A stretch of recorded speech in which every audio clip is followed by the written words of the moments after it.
Assalamualaikum warahmatullahi wabarakatuh. Kembali dengan kami lagi guys. Dengan topik hari ini kami akan bahas tentang pendidikan kewarganegaraan D3 Teknologi Pap dan Kertas kelas A. Kelompok Jonathan L. Nando, Kevin Riandana, dan Nina Agustina akan menampilkan hasil presentasi kami, yaitu tentang yang pertama itu ada dasar hukum narkotika, yang kedua ada contoh kasus penyalahgunaan narkoba, yang ketiga dampak dari penyalahgunaan narkotika, yang keempat ada solusi pencegahan, dan kesimpulan. Nah, pembahasan pertama kami akan membahas tentang peraturan perundang-undangan mengenai penyalahgunaan narkotika. Yang pertama, Undang-Undang Nomor 35 Tahun 2009 tentang narkoba menjelaskan bahwa narkotika merupakan suatu zat yang berasal dari tanaman atau bukan tanaman, baik berupa sintetis maupun semisintetis, yang dapat menghilangkan rasa dan juga rasa nyeri sehingga menimbulkan rasa ketergantungan atau kecanduan bagi pemakainya. Yang kedua, ada Undang-Undang Nomor 5 Tahun 1997 tentang psikotropika, di mana psikotropika adalah suatu zat atau obat baik alamiah maupun sintetis yang bukan narkotika yang berkhasiat psikoaktif dan dapat menimbulkan aktivitas mental dan juga perilaku. Selanjutnya, Undang-Undang Nomor 35 Tahun 2009 tentang narkotika yang menyatakan bahwa narkotika hanya dapat digunakan untuk kepentingan pelayanan kesehatan dan untuk pengembangan ilmu pengetahuan serta teknologi. Selanjutnya, Undang-Undang Nomor 35 Tahun 2009 Pasal 67 ayat 3 tentang pembentukan Badan Narkotika Nasional atau BNN. Selanjutnya, Undang-Undang Nomor 35 Tahun 2009 Pasal 54 tentang pecandu narkotika dan korban penyalahgunaan narkotika wajib menjalani rehabilitasi medis maupun rehabilitasi secara sosial. Selanjutnya, Undang-Undang Nomor 35 Tahun 2009 Pasal 70 mengenai tugas BNN. Selanjutnya, Undang-Undang Nomor 35 Tahun 2009 Pasal 71 mengenai dalam menjalankan tugasnya pemberantasan penyalahgunaan dan peredaran narkotika, maka BNN memiliki wewenang untuk melakukan penyelidikan dan penyidikan penyalahgunaan narkoba dan peredaran narkoba secara gelap. Kemudian ada Undang-Undang Nomor 35 Tahun 2009 Pasal 72 tentang wewenang BNN. Kemudian Undang-Undang Nomor 35 Tahun 2019 Pasal 103 mengatur tentang tugas dan wewenang hakim. Selanjutnya, Undang-Undang Nomor 35 Tahun 2019 Undang-Undang Nomor 35 Tahun 2009 Pasal 172 menjelaskan tentang sanksi bagi penyalahgunaan narkotika. Selanjutnya ada Undang-Undang atau Peraturan Bersama Nomor 01 Tahun 2014 tentang penanganan pecandu narkotika dan korban penyalahgunaan narkotika ke dalam lembaga rehabilitasi, baik rehabilitasi secara medis maupun rehabilitasi yang dapat dilakukan secara sosial. Kemudian ada Peraturan Bersama Nomor 01 Tahun 2014 tadi, Pasal 8 Pasal 8 sampai 10 menjelaskan tentang tim asesmen terpadu. Kemudian ada Surat Edaran Mahkamah Agung Nomor 04 Tahun 2010 tentang penempatan penyalahgunaan narkoba, korban penyalahgunaan dan pecandu narkotika ke dalam lembaga rehabilitasi, baik rehabilitasi medis maupun rehabilitasi secara sosial. Selanjutnya, kami akan membahas tentang kasus penyalahgunaan narkoba yang pernah terjadi di Indonesia. Yang pertama ada kasus Raffi Ahmad. Pada tahun 2013 silam, Raffi Ahmad di kediamannya ditangkap oleh petugas karena tersandung kasus narkotika dengan jenis metilon. Kemudian, zooxyphilia. Pada 28 Februari tahun 2020 yang silam, zooxyphilia, seorang vokalis band dari Ziphilia ini, tersandung kasus narkoba jenis sabu seberat 9,5 gram dan juga 24.000 butil pil ekstasi dengan hukuman 18 tahun penjara dan juga denda 1 miliar. Kemudian kasus Lucinta Luna. Pada 11 Januari 2020 yang lalu, di sebuah apartemennya, beliau ditangkap oleh petugas karena kasus penyalahgunaan narkotika. Kemudian kasus Jennifer Dan. Pada tahun 2017 yang lalu di kediamannya, si Jennifer Dan ini tersandung kasus narkotika jenis sabu. Dan itu merupakan kasus yang menyandangnya sudah 3 kali. Kemudian penyelundupan 1 ton sabu ke dalam di sebuah anyer, yang mana 1 ton ini diselundupkan di Anyer, Banten, yang diduga penyelundupan ini berasal dari negara tetangga, yaitu negara Taiwan, di mana kasus narkoba ini merupakan kasus yang terbesar yang pernah terjadi di Indonesia. Selanjutnya, peredaran 3 kg sabu di lapas. Kasus ini terjadi di awal tahun baru 2018, di mana petugas berhasil mengamankan 3,4 kg sabu, 3 kg ganja, dan juga uang sekitar 50 juta hasil dari transaksi penjualan narkoba jenis ganja yang mana diduga berasal dari Aceh.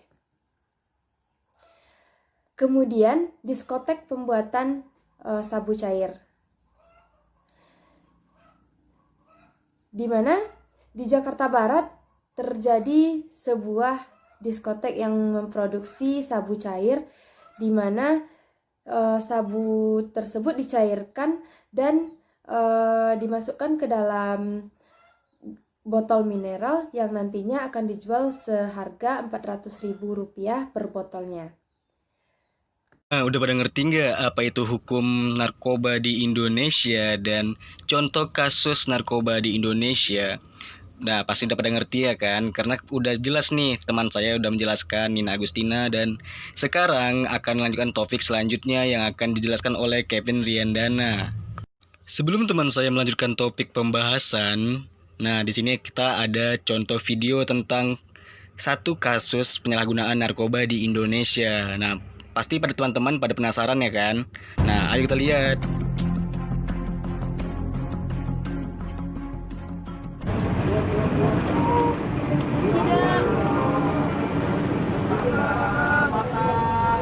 Mas Wata kiri mas.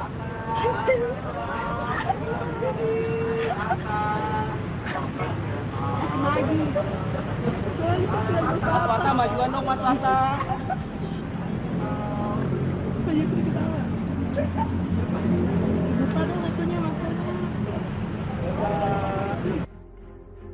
Ya memang betul LL ini adalah salah satu public figure. Mungkin teman-teman sudah tahu semuanya. Ya, bahkan dengan bercanda bertanya ke saya, kira-kira nanti kalau memang masuk sel yang mana? Di dalam KTP-nya tertera yang bersangkutan ini adalah perempuan. Lalu, apa sih kesaksian orang-orang terdekat dari Lucinta Luna sendiri? Nah, mari kita lihat dari kesaksian orang-orang terdekat Lucinta Luna.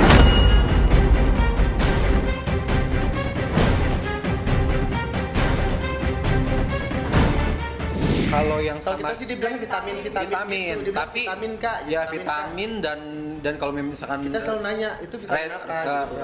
Raiders biasanya kalau show itu ada minta Raidersnya kan minta apa. Nah itu paling mintanya ya itu kopi gitu. Oh ya udah oke, kita turutin. Tapi aku juga kasih selalu kayak susu gitu biar. Cuman tuh kalau masalah kayak obat-obatan gitu kita nggak lihat dia minumnya di depan kita, nggak lihat. Kadang kan gini, kadang kayak misalkan lagi manggung gitu kan kita dapat kamar kadang 2 ya. Jadi pisah. Nah jadi pada saat dia ganti kostum itu kita nggak tahu dia lagi ngapain.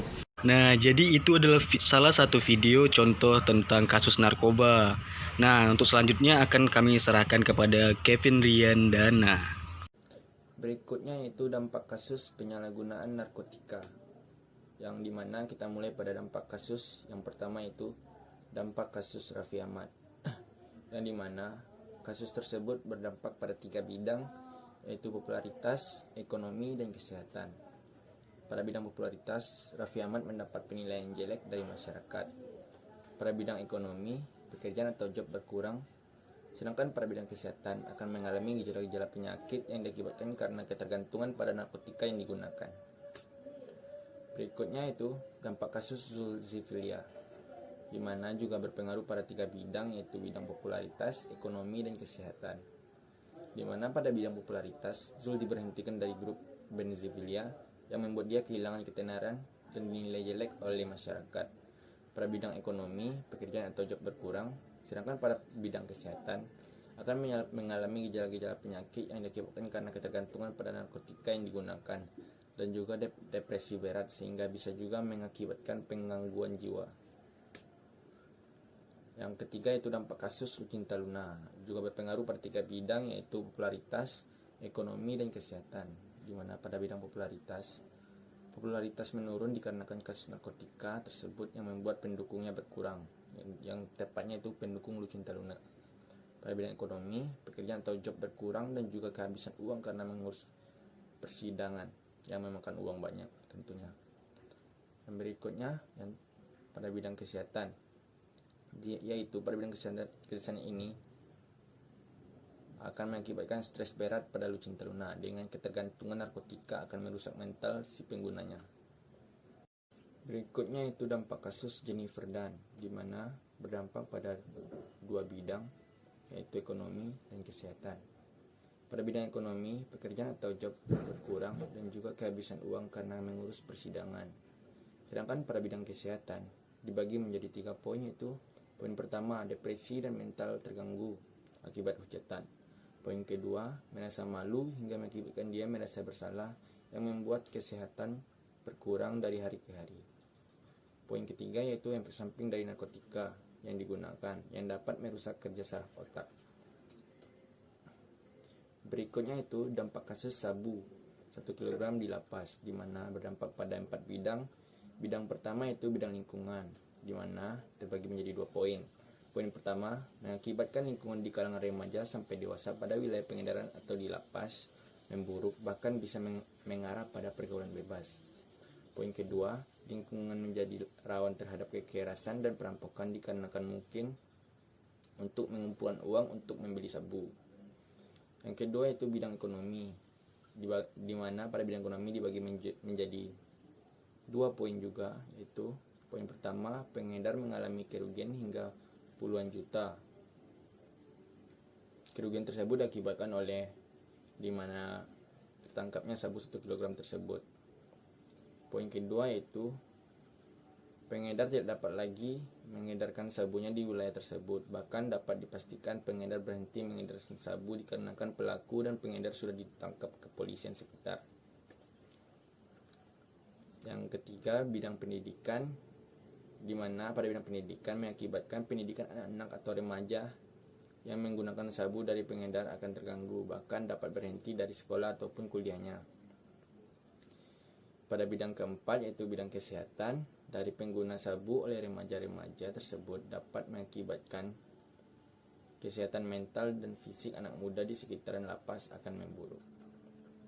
Berikutnya itu dampak kasus diskotek pembuatan sabu cair, di mana pada kasus ini terbagi menjadi 3 bidang, yaitu bidang ekonomi, bidang pendidikan, dan bidang kesehatan. Di mana pada bidang ekonomi terbagi menjadi 2 poin, yaitu poin pertama pengedar mengalami kerugian hingga puluhan juta. Poin kedua, pengedar tidak dapat lagi mengoperasikan sabu cairnya di wilayah tersebut. Bahkan dapat dipastikan pengedar berhenti mengedarkan sabu cair dikarenakan pelaku dan pengedar sudah ditangkap kepolisian dan diciduk di tempat pembuatan sabu cair tersebut. Bidang kedua, bidang pendidikan, di mana mengakibatkan pendidikan anak-anak atau remaja yang menggunakan sabu akan terganggu, bahkan dapat berhenti dari sekolah ataupun kuliahnya. Bidang ketiga yaitu bidang kesehatan, di mana dari penggunaan sabu oleh remaja-remaja tersebut dapat mengakibatkan kesehatan mental dan fisik atau tubuh si anak muda di sekitaran market pasar sabu cair akan memburuk, bahkan dapat mengakibatkan kematian. Nah, jadi udah mengerti kan tentang dampak-dampak kasus penggunaan narkotika. Salah satunya kami ada video tentang Licunta Luna lagi. Apa sih dampak yang dia alami ketika dia sudah masuk ke jeruji besi? Nah, mari kita lihat.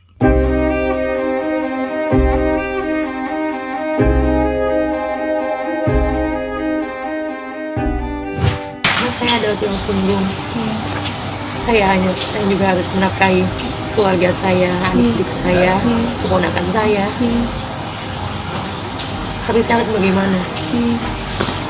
Saya harus bekerja keras. Semalam dia minta ke saya, Kak, tolong jualin barang-barang aku.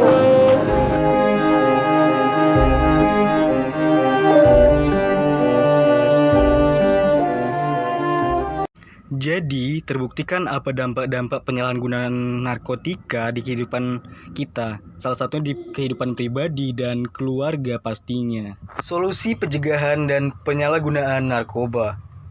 Nah, di sini ada solusi pencegahan narkoba. Yang pertama itu jangan pernah untuk mencoba-coba menggunakan narkotika kecuali atas dasar pertimbangan dari dokter atau medis. Nah, seperti itu.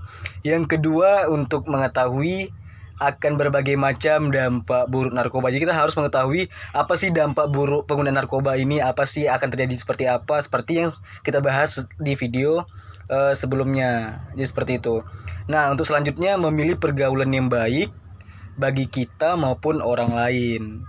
Selanjutnya memilih kegiatan-kegiatan yang positif seperti berolahraga, mengikuti sebuah komunitas, atau hal-hal yang positif lainnya. Nah, selanjutnya selalu ingatkan bahwasanya ancaman hukuman untuk penyalahgunaan narkotika itu sangatlah berat. Apalagi kita mengedarkannya.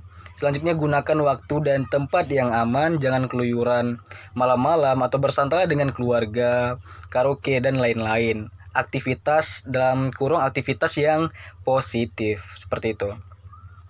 Nah, di sini juga ada selanjutnya tuh penyuluhan tentang bahaya narkoba, penerangan melalui berbagai media tentang bahaya narkoba, pendidikan tentang pengetahuan narkoba dan bahayanya, deteksi dini anak yang menggunakan narkoba, konseling, dan lain-lain seperti membimbing sosial melalui kunjungan rumah, penerangan dan pendidikan pengamanan individu, life skill antara lain tentang keterampilan berkomunikasi dan lain-lain. Dalam kurung kegiatan yang berbau positif seperti itu, teman-teman. Nah, untuk selanjutnya itu ada kesimpulan. Jadi kesimpulan kami tentang dari awal sampai akhir video itu adalah tentang kesimpulannya. Penyalahgunaan narkotika atau narkoba saat ini sudah sangat membahayakan dan sudah menjadi permasalahan bagi masyarakat dunia pada umumnya dan bermasyarakat kita pada khususnya. Narkoba dapat dikatakan merupakan salah satu sumber permasalahan sosial karena dampaknya sangat buruk terhadap kelangsungan generasi suatu bangsa seperti anak di bawah umur sudah menggunakan narkoba dan sebagainya. Nah, contoh kecilnya aja narkoba jenis ya seperti itulah ya. Nggak perlu saya jelaskan, tapi kita semua pasti sudah tahu. Jadi itulah kesimpulan kami. Nah, di sini juga ada dapat dikatakan sejauh ini penelitian mengenai penyalahgunaan narkoba hanya dilihat atau fokus pada proses pembelajaran dan kontrol sosial masyarakat terhadap individu. Nah, jadi seperti ini kesimpulan dari kami. Nah, gimana nih guys? Dapat ngerti kan apa itu kasus narkoba dan dampak-dampak dari narkoba itu sendiri, dan apa aja undang-undang yang mengatur tentang narkoba, dan apa sih solusi dari kita menjauhi narkoba? Udah Pada ngerti kan? Nah, di sini kami mohon maaf karena tidak bisa maksimal. Ya, assalamualaikum warahmatullahi wabarakatuh. Thanks for watching.